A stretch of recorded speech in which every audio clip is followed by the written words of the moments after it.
je vous présente Carole Marie qui me rejoint là pour la deuxième partie pour parler du titre d'agent de stérilisation. Donc Carole Marie, elle est conseillère en formation continue donc au Greta des Hauts-de-Seine et donc c'est elle qui pilote le titre d'agent de stérilisation. Donc, du coup, c'est une formation qui est beaucoup plus courte. Là, on parle non plus on est sur 5 mois de formation, d'accord. Sur ces 5 mois de formation, 6 semaines de stage. Alors ça veut dire quoi? Ça veut dire qu'on ne va pas avoir du tout le même public. On est sur des adultes qui sont là et qui savent pourquoi ils sont là. Ce qui n'est pas le cas forcément d'un lycéen sortant de 3e. D'accord. C'est aussi des adultes qui savent que plus ils passent de temps en formation, plus c'est fatigant parce que c'est quand même compliqué malgré tout de reprendre un peu les études, mais ils le font bien volontiers, ça se passe bien. Et ensuite, ils savent aussi que derrière, plus on est en formation, moins on gagne d'argent. Donc à un moment, il faut quand même faire tourner la famille. Et du coup, les formations aujourd'hui, elles sont relativement courtes pour cette raison-là, et puis aussi pour une raison de financement dont Carole vous parlera tout à l'heure. Voilà, donc une formation assez courte, ce qui ne veut pas dire qu'elle a une mauvaise qualité, parce que c'est court, mais quand les gens savent pourquoi ils sont là, ça peut aller très vite. 15 stagiaires par an, on est le seul centre d'Île-de-France. Donc aujourd'hui, et voilà, je pense que Carole en parlera. Voilà, donc nous accueillons entre 12 et 15 stagiaires chaque année. Ce qui est intéressant, c'est qu'on est plutôt proche des 99% de réussite lycée sur 10 ans. On a quand même 2-3 ratés de temps en temps. Vous comprendrez pourquoi il peut y en avoir, mais malgré tout, pourquoi c'est assez rare, parce que le casting au départ est assez drastique. Et on voit à peu près entre 70 et 90% d'insertion professionnelle. Alors pourquoi? Parce qu'il y a des gens finalement qui étaient dans un emploi, qui ont voulu changer d'emploi et finalement restent dans leur emploi. Ça, des gens qui sont aujourd'hui plutôt dans les logiques de transition pro. On a également des gens qui vont avoir des enfants à l'issue de la formation, et donc en fait ça n'est qu'une entrée dans la vie active qui est différée. Donc, voilà.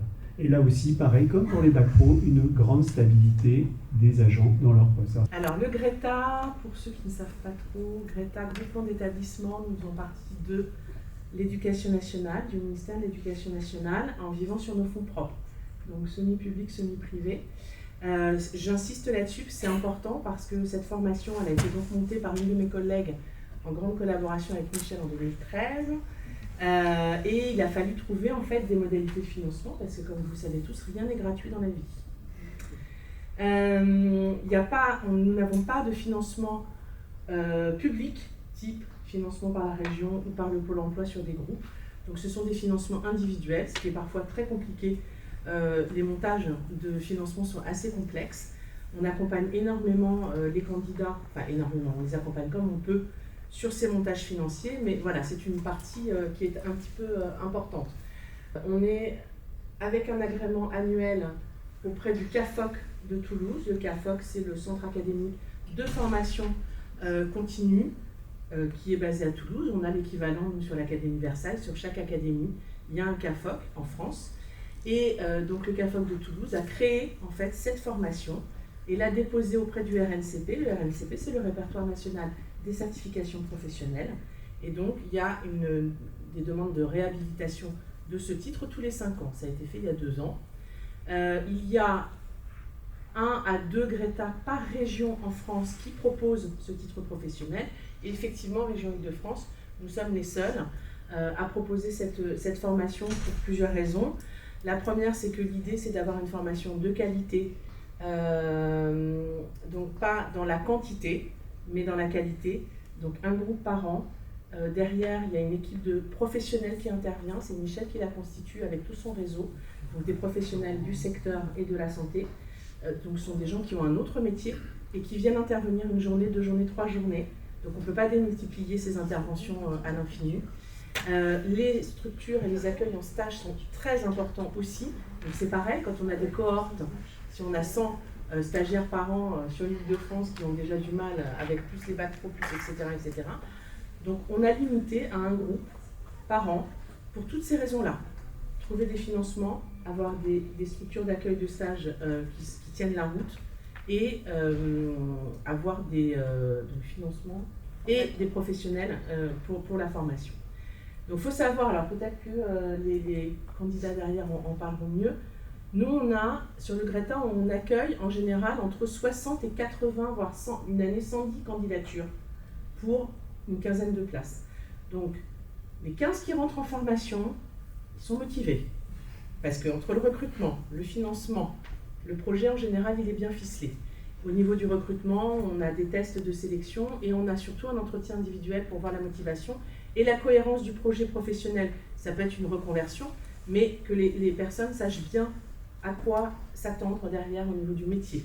Donc ce n'est pas un recrutement drastique en termes de niveau, voilà, il y a, mais ce n'est pas là-dessus vraiment que porte le plus gros du recrutement, c'est vraiment sur la motivation, le projet professionnel, la cohérence, toutes ces choses-là.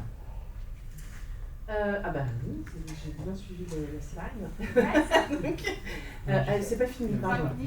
Juste pour le public, on a donc des personnes qui payent de leur poche. Hein, il y a des gens qui arrivent, qui ne trouvent pas de modalité de financement, qui ont fait des économies, qui disent « moi je vais absolument faire cette formation, je la paye de ma poche ». On en a régulièrement, pas forcément tous les ans, mais cette année on a le cas.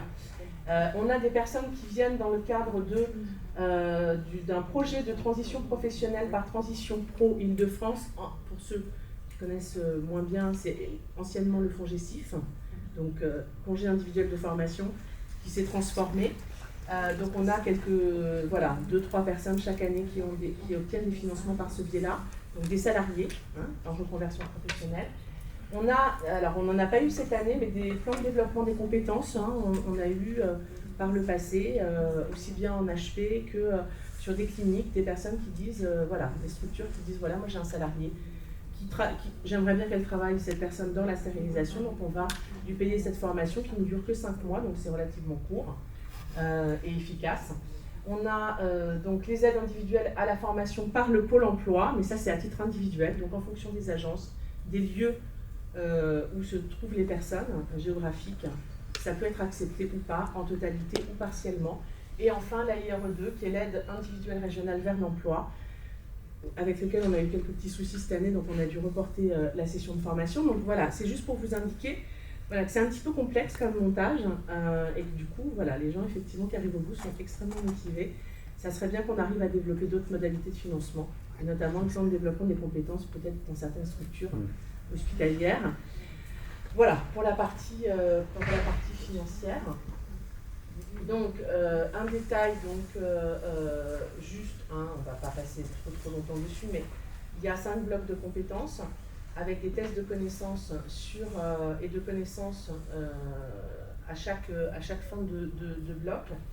Un dossier professionnel à monter, avec un sujet qui est tiré au sort le premier mois et une mise en situation professionnelle. Ça, c'est pour donc les épreuves de certification et la présentation du dossier. On accompagne dans le cadre de la formation. Il y a évidemment tous les intervenants professionnels que sélectionne Michel pour les blocs de compétences. Il y a également des formateurs du GRETA qui accompagnent pour l'élaboration du dossier professionnel, pour la recherche de stage. Michel en parlait pour les élèves, mais elle est aussi importante pour ce titre-là. Et il y a un accompagnement assez fort qui est fait à ce niveau-là. Il n'y a jamais aucun stagiaire qui n'a pas trouvé de stage. Et puis, il y a la préparation un petit peu de l'examen, mais ça, vous pourrez peut-être en parler. Le grand stress, là, parce qu'on est à 24 heures, mais on va respirer, ça va bien se passer. Écoutez, tous les ans, on a 100%. Il y a une année, on n'a pas eu 100%. L'année dernière, on a eu 100%. Moi, cette année, je veux 100%.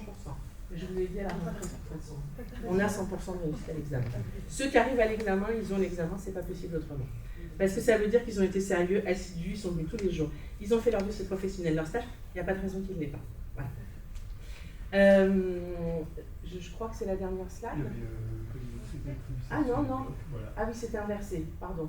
Donc là, j'ai détaillé.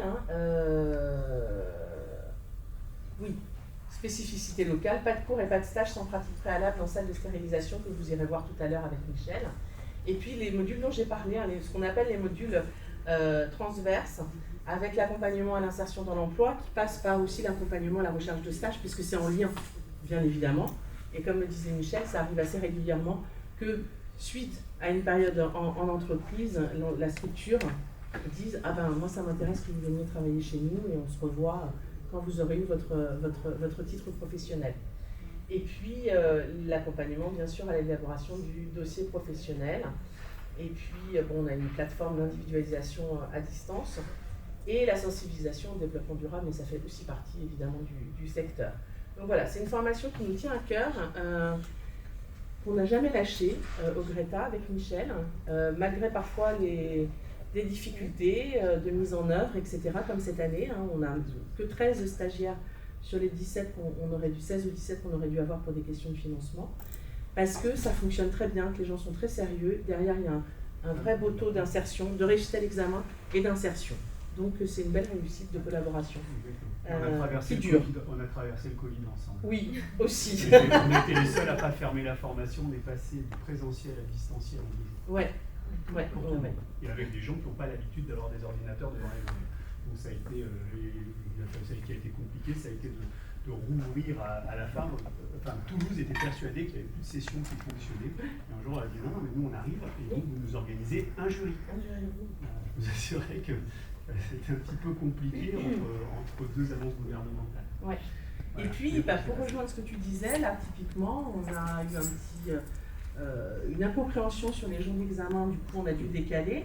Et on a donc 2 personnes qui passent demain après-midi et 11 qui passent mardi prochain. Et sur le CAFOC de Toulouse, ils nous ont pas retenu. Bon, si jamais vous n'en avez plus que 11 qui passent, vous nous dites on annule. Ah ben non, on a toujours le nombre de stagiaires qu'on a à l'entrée, c'est le nombre de stagiaires qu'on passe l'examen, ce qui n'est pas forcément le cas dans tous les centres, mais nous, on a une organisation et une antériorité aussi qui nous permet de bien tenir, que ce soit du recrutement et pendant la formation, parce qu'on a un coordonnateur qui n'est pas présent, qui n'a pas pu être présent aujourd'hui, mais un coordonnateur qui passe régulièrement. Voilà, il y a un vrai soutien aussi humain qui fait que ça fonctionne très bien. Alors justement, vous avez pas mal parlé des financements, oui. Et il y a une question qui me vient à l'esprit. Combien coûte un titre à SMH? Et est-ce que les financements par les établissements de santé sont-ils fréquents? Alors, donc, par les établissements de santé, on en a eu pendant 3-4 ans, on a eu le même établissement de santé qui nous envoyait régulièrement une personne, ce qui n'est plus le cas depuis 2 ans. La formation coûte 4 200 €. Tout compris. Et donc on a quand même des candidats très motivés. Ah oui. Alors bien évidemment, on fait des échéanciers pour des candidats individuels. Oui, bien sûr. Donc, voilà. Et oui, la formation, elle est elle est ce qu'elle est. Ouais. Et les financements, voilà. Parfois, il y a aussi une mixité avec le CPF. C'est-à-dire, quand on parle de multifinancement, il y a une possibilité d'abondement avec le CPF, de faire des montages avec le Pôle emploi, etc. C'est quand même assez rare que ça ne fonctionne pas du tout. D'accord. Et justement, j'avais une autre question pour toi, Michel. On l'a vu tout à l'heure, on a une centaine de candidats pour finalement en avoir entre 15 et 17 en fonction des années. Pour être intervenu sur les Greta, j'ai vu que chaque année, nos promos sont complètes. Mais je suis là depuis moins bien longtemps que toi. Comment tu peux expliquer qu'au fil des ans, justement, les promos sont... qu'est-ce qui motive ces adultes à rejoindre l'aventure? Dit autrement. Internet. Les vidéos, partout. Ouais. Non, très souvent c'est ça, c'est des gens qui découvrent une appétence pour la santé, le bouche à oreille. Tout ce que vous dites autour de vous. Il y a pas mal de choses. Des anciennes promos qui envoient des personnes en disant c'est votre cas. C'est votre cas. Oui, le bouche à oreille. Est-ce que vous voulez peut-être le micro pour nous faire votre témoignage? Ça serait... Ben voilà, donc moi je m'appelle Isabelle Duo, j'ai 51 ans. Je fais partie de la dernière promo, quoi. Pas la dernière, mais l'actuellement, la 10. J'ai un petit peu le stress, c'est sûr. Donc voilà, donc, comme il disait bien tous nos collaborateurs, que demain je passe mon oreille, demain après-midi, la blonde. Et donc je dis que moi, mon cas à moi, c'est qu'il y a une personne qui l'a passé l'année dernière, et qui m'a encouragée à la faire cette année. Voilà. Oui. Et ce qui est intéressant dans ce cas-là, c'est que du coup, les personnes qui viennent sachent à quoi s'en tenir, parce qu'on discute avec un ami ou avec une relation de travail qui vous dit voilà en quoi consiste la formation et voilà en quoi consiste le métier derrière, donc il y a des premières connaissances. Tout à fait, oui, parce que j'ai déjà des petites notions. Je travaille en clinique privée, donc je suis agent de service. depuis 20 ans. Et puis du coup, bon, bah, je me suis dit, il faut que je me lance, il faut que j'essaye de passer un autre cap pour voir un peu mes connaissances et mettre en pratique toutes mes expériences des années passées. Voilà. Merci beaucoup. Merci à tous. Et du coup, bah, une question pour Francis. La question, c'est que vous a apporté le titre ASMH et comment, bon, du coup, 2 questions, pardon. Et comment avez-vous vécu la formation? Bonjour, je suis Francis Ebonguet, ancien du Greta. Et Quelle année? 2016 ou 2017, je pense. 7 ans, ouais. Voilà. Et l'année dernière, j'ai aussi passé le bac pro en VAE. Et cette année, je suis en train d'essayer de faire le DUNC. Donc voilà. Je suis ancien coordinateur de la ST de la clinique Saint-Louis à Poissy. Je viens de quitter aussi à Montbéliard à Nogent pour essayer de me réorienter dans d'autres projets personnels. Donc voilà. Je suis arrivé au Greta, j'avais déjà passé 3 ans en Tony, agent de ST. On me disait il faut faire ça, et forcément, après 3 ans, je ne me retrouvais plus. Donc j'avais fait une rupture de contrat, je pense, et je me suis retrouvé avec des informations d'Internet au Greta. Donc c'était une formation très très très agréable, avec beaucoup de réponses aux questions qu'on se posait avant. Pourquoi ça? Pourquoi toujours faire ça? Pourquoi ne pas faire ça? Et voilà. Et à la sortie de cette formation, en fait, j'ai gagné en sérénité et en parcours. J'ai été embauché à Port-Marie comme agent de ST. Et au bout de 6 mois, on m'a passé référent en ortho et réparation. Et 6 mois après, en fait, j'étais en train de démissionner de Port-Marie pour Saint-Louis, où il y avait une stérilisation vieillotte et il fallait tout refaire. Du sol, des plafonds, acheter des autoclaves et des laveurs. Donc du coup, j'ai été très bien encadré par le directeur de l'époque, le pharmacien. On a réussi à faire une très très belle sté aujourd'hui. Et après 3 ans et demi, en fait, je commençais déjà à ronronner. Parce que il n'y avait plus de projet, tout était en place et j'avais envie de découvrir d'autres spécialités parce qu'à Saint-Louis, en fait, on avait des jours où on pouvait faire 10 prothèses, 7 prothèses, mais j'avais envie de découvrir d'autres spécialités. Donc je suis allé à Montbéliard où j'ai découvert d'autres spécialités, mais pas un encadrement assez convenable pour le travail. Donc c'est pour ça que je suis parti et je suis là devant vous aujourd'hui. Merci. Alors du coup, je vais vous laisser la parole. Peut-être que vous avez des questions. T'as une question? Ah oui, juste une question pour le temps. Aya, j'ai perdu Aya, le micro? Oui. Non, pas de questions? Ça va? Très bien. Eh bien, on va pouvoir poursuivre. Ah, allez. Excusez-moi, j'avais une courte question par rapport au problème sur les stages pas des bacs pro, mais pour l'apprentissage. J'ai vu que l'âge c'est entre 15 et 16 ans, et je m'interrogeais si ce n'était pas dû à des problématiques de médecine du travail, parce que moi j'ai des jeunes de CAP où ils exigent des vaccins de l'hépatite notamment, et en effet pour tous les agents, et en particulier aussi pour ces stagiaires. Est-ce que c'est pas ça aussi qui bloque? Là, je vous confirme que tous les agents qui viennent, tous les élèves qui viennent en stérilisation sont vaccinés hépatite B. Et ça, c'est une obligation.